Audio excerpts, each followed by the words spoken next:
I think as a mentor, you really do have to be committed to being a role model for other kids, for people in the community. It's unlike anything else, and to be a part of that is an honor and a privilege. For a sit-down restaurant, this has the best burger and fries I think I've ever had. My teacher sometimes goes there.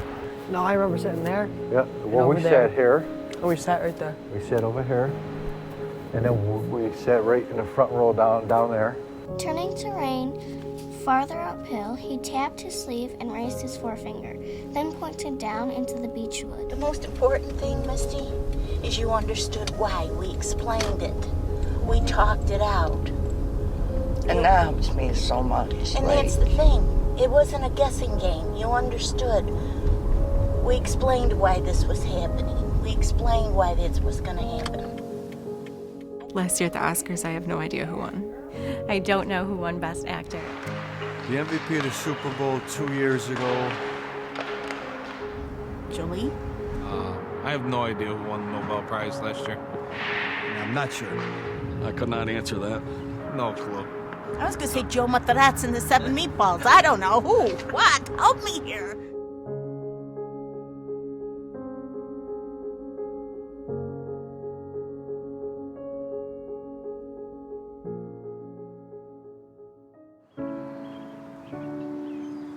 I'd have to say growing up, the one person that inspired me was my grandmother. Growing up, I had a gym teacher by the name of Sam Panisha, who was probably the most inspirational person that I've had from my youth. The one person that inspired me in my life was my mom. My grandmother gave me a lot of positive attention and instilled some really good, strong morals and values in me. I would have to say that would be a kindergarten teacher. When I was 18 years old, I was able to go over and be a helper in her class, and just working with her and helping her with the kids, and I knew right then and there I wanted to work with children. My parents have definitely inspired me. Throughout my life, my mother's been my inspiration and my mentor. My mother is the person that has inspired me the most because she has been through so much in her life. She's been through abuse. She's had husbands that have gone through drug addiction and alcohol addiction, and she's always come out on top and always been the best mother that she could ever be to her kids. Good job. Whoa. And go back down the slide again? Where are you going? I've been working with Akeisha for about 2.5 years now. She had very little support systems at the time. I was able to sit down with her and go over all of her fears and all of her hopes for the new pregnancy and try to deal with as many issues as she had going on with her son. I was scared. I was very uncomfortable in trying to figure out where to go because everything had changed. So much had changed since I had my last child, and I was lost. The fears of having another baby and just kind of how to overcome different issues and different obstacles during the way, and to make sure that you still have a dream for yourself and a dream for your baby, that it's not just, you know, nothing but worry and panic the whole pregnancy.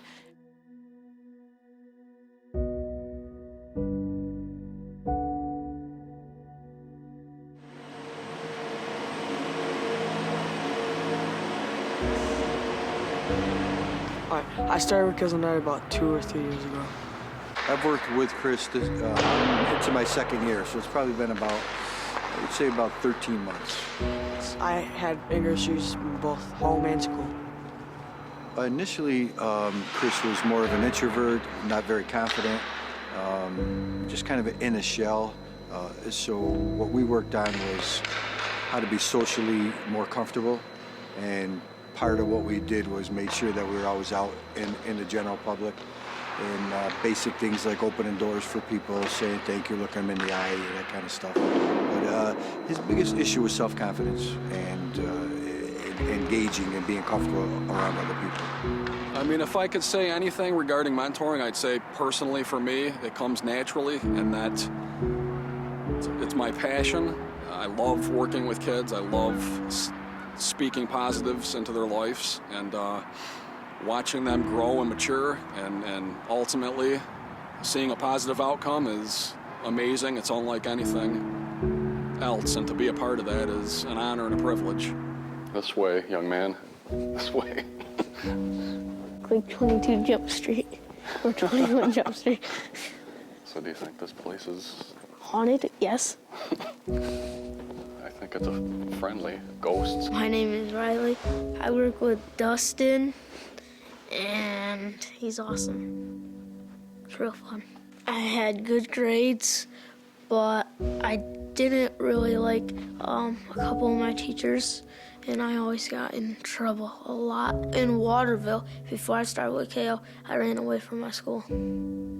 I'm not very proud of that, and my mom and dad were ready to kill me. Well, prior to starting working with Riley, he had taken off from school and he was missing for over an hour. Pretty big deal, scary, safety issue. Well, I got in a little bit of trouble, but I've been doing better. At the beginning of the year, I was doing really good. Started out at the middle of the years when I started having problems because fractions ruined my life. I think as a mentor, you have to have a passion for this business. You really do have to be committed to being a role model for other kids, for people in the community. I've been working with Eric for about a year or two. I was bad, I hardly listened. I used to be hyper. I've been kicked out of school at least once for a whole year. In the school and home community issues, all three of those domains, Jesus really struggled with physical activities, impulsive behaviors. He became very explosive when he was triggered. He had a hard time identifying what was triggers for him, what those triggers were, and how to eliminate them. This job, it sometimes stops and it becomes real life. It becomes a time where people are reaching out for you. The artist lived in New York City. It's called Marine View. That's cool. I like The waves. Yeah, they did the sky's pretty too. My name is Quinces. I've been with Andrea for 3 years. In the beginning, when we first met Quinces, she was having problems at school and at home. She was disrespecting her teachers. She was acting out in class, and she just had a really carefree attitude and didn't care about the consequences. And I would leave and not come back for like 3 weeks and then come home to get clothes and then leave again. That's what I would do. I got put on house arrest.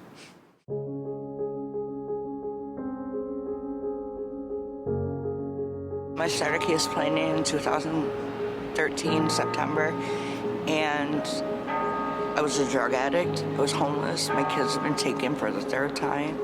My husband was in prison, and I had nobody. I had no support, no nothing. And it was a very lonely world. She just looked at me as a regular worker. Here's another worker. Okay, this one's buying me coffee. Wow. But there was something, we liked the water. We were able to talk. It was easy to speak to each other. The most important thing that I have learned as a case worker, as a family support coordinator, is to listen.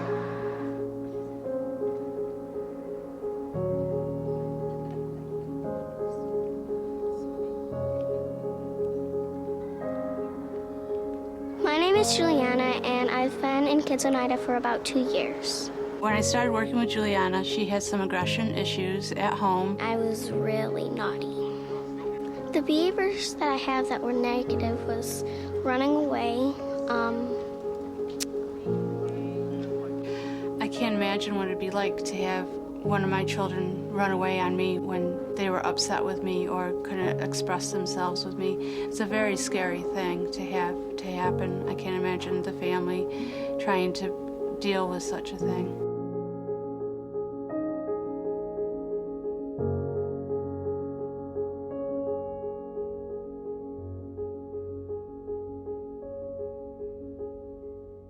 I met Linda shortly after I started case planning. It was actually the following month in October, beginning of October. I remember when my case planner, Rachel, had told me I was meeting with Linda, and I'm like, oh, here we go. I'm not gonna talk, I'm just gonna jump through the hoops. I have nothing to say, nothing they can do for me that I can't do on my own. And it was funny. The first time I met her, I had tried to get into mental health and couldn't get in. And I sat in the car with Linda on Muck Road, and I'm like, I'm at a block. I can't, and I was telling her how I couldn't get into mental health. It's like, there's no opening, so I'm just gonna have to wait because mental health was something they wanted me to do. She looked at me like I was crazy. She picked up the phone and within 10 minutes I had an appointment. And that like opened my mind, like, wow, there are things that I'm not gonna be able to do that maybe she can help me with. As a mom, you always worry that your child's not doing enough. But then after you sit down and we do some activities together, I can show you. I can show you that she's right on track and she's doing exactly what she's supposed to be doing. Since the very beginning, Princess and I have always had a great relationship. She was always up and willing to do anything for mentoring, and you know, she's really athletic, so we try to go bowling, we'll watch hockey games, do things like that. We go to hockey games and stuff like basketball, Utica hockey. I get really excited going to places with Dustin. It's fun when he takes me places. It's nice. She also likes art, so we did a lot of projects together. We've tie-dyed shirts, we've decorated t-shirts and socks, and you know, we created paintings and tried to do, you know, some fun things like that. When I took her out, we worked on social skills and social etiquette, how to get along with other children, like for instance when they weren't doing what she wanted to do, how we could change that around and how to cope with that. My mom said that I can join the school chorus, and Karen went to one of my concerts, and she said I did good. We went to a lot of places that I've never been to, and I've been with her. So then after, I would bring my mom to them places and try to give her the experience of them too.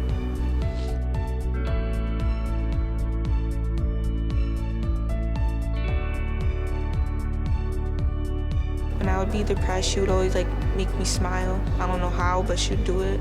So she kind of just made a switch for the better. And this year she was enrolled at Proctor, and she's joined the track team. She's getting great grades and hasn't been in trouble once. He encouraged me to do it in school and college and stuff. So if I do good in school, I can go to college. He said, get scholarships. When I first met Riley, he actually came home from school. He had a difficult day. He kind of shut down. He reluctantly agreed to go with me, but shortly thereafter, we connected almost immediately. We had a really good, engaging conversation. And I think that it just continued to progress week after week. He encourages me to do better. When Jesus asked me to be a part of the services for the loss of his father, I had to step back for a minute. It was definitely a speechless moment. Certainly a time where it really touched me in knowing that I made an impact in this child's life, and I was a support for every day.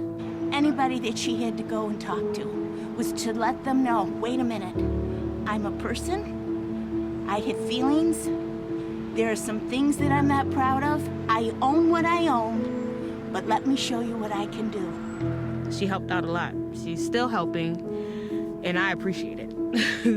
I appreciate it to have another mom to talk to. Linda helped me with a lot of stuff. It was more of just letting me know she was there, somebody I could talk to. She let me know some of the things to expect, gave me ideas and things to try. And once December came, I finally opened up to her that I was an addict, because I had denied it all along. And once I told her that, I was so afraid that she was going to judge me for it or be mad at me for it, and she just told me it's okay. I'm proud of you for admitting it. I'm proud of you for putting yourself in treatment. You know, I'm proud that you're actually doing it. And I was like, wow, this woman is not going to judge me for anything. No one wants to be judged. You know, my circumstances aren't easy for anybody, but I have been judged because of my circumstances. So it's nice to have someone come and they're supportive. And she stood up for me even when I wasn't ready to be more than 2 times a month mother to my children. She stood up for me and said, but she's getting there. And to have that said in open court was like awe to me, like that gave me hope. And, you know, Linda just kind of kept reinforcing that because I did doubt myself. You know, I'd failed multiple times. And I continue to strive every day to prove to everybody that I come in contact with that I'm not who I was and I am who I am now. And that's a mother ready to be a mother.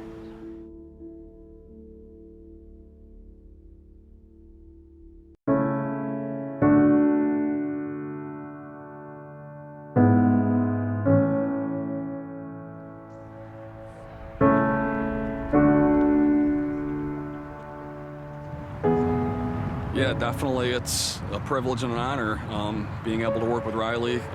It's very touching that he views me as a positive role model, and I take that very seriously. That's a big responsibility. Yeah, I look up to him a lot. I want to be like him. I like that he was a cop because I want to be a cop too. It's really cool. He's nice, and I like to hang out with him. He said in the car, he's like my big brother. That's what he said. You have to give respect to get respect. That's what he said. I always let him know when he's doing a good job. He always looks people in the eye, opens doors, thank you. And a lot of how I treat him, I make sure that he treats other people. I think my parents feel great because I've changed my behavior around and I'm being more respectful and giving less attitude. I like how, Andrea, she's a good mom. She loves her kids, so does her husband. So, they're really nice people. After I'm done with Kids Oneida, I want to keep in touch, if I could, if they let me, but if not, I'm still going to keep in touch anyways. So, yeah. Looking at your weakness and drawing off of it to turn it into a strength. And she's helped me look at it in that way because I focused on my weaknesses. And we're not doing that anymore. You got to draw off your strengths because your weaknesses are what keep you from achieving your goals. So I focus on my strengths now. It's an inspiration. It's a gift. It's an honor. It's not a job. This is not a job. Jesus is an inspiration to me.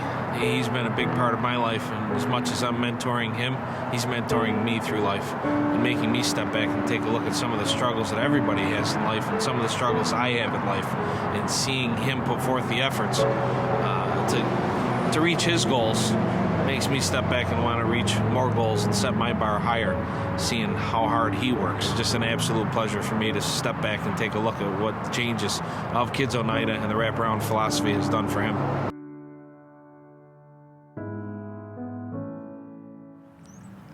She has a strength that is mind-boggling. That's an inspiration within itself. It's a good feeling to know that I can inspire other people to be good mothers. I think that she's also an inspiration to me because she has been through so much, and I couldn't imagine going through the things that she's gone through and then still being able to be such a fantastic and amazing mother. She is always put her children first, and I think that's amazing to be able to do. As a worker, okay? I'm honored. I'm honored to say that I made a difference in someone's life. I feel proud. I feel strong because I used to be a bad kid and I used to always never listen. I used to be always getting in trouble. No, it's changed. I think any day, anybody can make an impact on someone's life and they just don't realize it. You don't have to be in the field. You don't have to be in this business in order to make an impact on somebody's life. Be an inspiration, to change that path that they're going down. Simple guidance, simple morals that you live with every day, passing them along, telling a story of how you change somebody's life really can change someone's life forever. He's the only mentor I ever had, and that's the only mentor I ever want. I think as being a worker and a mother in a similar situation, that it's really important to be a positive role model for her because she is going to end up raising another child, and that child is going to get all of the information, the values, the morals that she has, and it's all going to be instilled in her, and then she can pass it on from the next generation. So I think all the information that I helped Nikisha with is really going to be beneficial to not only her, but her daughter and future generations. I guess from a mentor's point of view, that's the most satisfying thing, is that he's comfortable in society and he can actually enjoy it as opposed to being fearful of being around people. 3 words I can describe about Joe is kind, fun, and caring. Can I describe Jessica in 3 words? Compassionate, understanding, and driven. Those words would fit her perfectly. If I can explain Angie in 3 words, it would be honest, loving, and caring. It makes me feel happy because I get to be with one of my friends, and it's really fun. Really touched my heart. 3 words that best describe Karen are kind, loving, and caring. Eric, he's a really good guy. He's calm, he's kind, and he's just nice. He's funny. That's the main thing, is he's hilarious. He's nice, and he helps me with problems that I have. 3 words that could explain Linda would be intelligent, compassionate, and resourceful. I could say a lot more, but those are the top 3.